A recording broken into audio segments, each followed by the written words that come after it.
হর মহাদেব সবাইকে। আমি আর আমার হাজবেন্ড আজকে বাবা বৈদ্যনাথ ধামে যাওয়ার জন্য রেডি হয়ে গেছে। তো আমরা দুজন ঘরের ঠাকুরকে প্রণাম করে টোটো করে চলে আসলাম আমাদের ববরোড স্টেশন।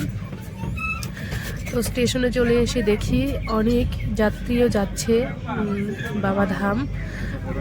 তো দেখাচ্ছি একটু তোমাদেরকে। আমি আসার সাথে সাথে আমাদের অলরেডি ট্রেন আসার অ্যানাউন্সমেন্ট করে দিয়েছিল।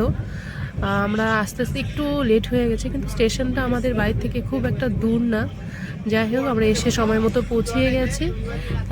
তারপর একটু সময় এই 2 নম্বর প্ল্যাটফর্মের থেকে 1 নম্বর প্ল্যাটফর্মে চলে আসলাম। আমরা এসে 5 থেকে 10 মিনিট ওয়েট করতে হয় না, 5 মিনিটের মতো ওয়েট করেছিলাম।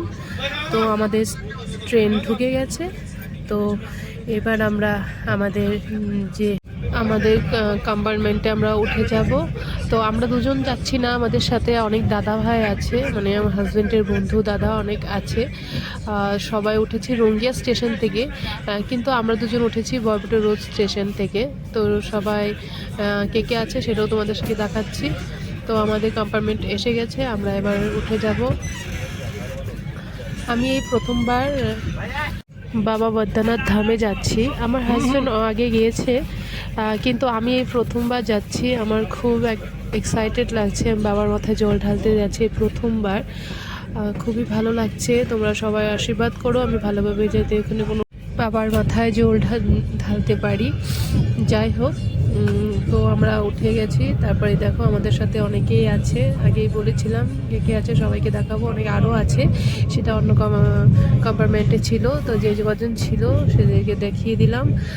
তারপর আমরা এবার বসে গেছি আর আমাদের যাত্রাটা শুরু হয়ে গেল। তারপর কি হচ্ছে না হচ্ছে আমি কিন্তু অবশ্যই শেয়ার করার জন্য চেষ্টা করব। আর যদি ভালো লাগে প্লিজ একটু লাইক কমেন্ট করে দিবে।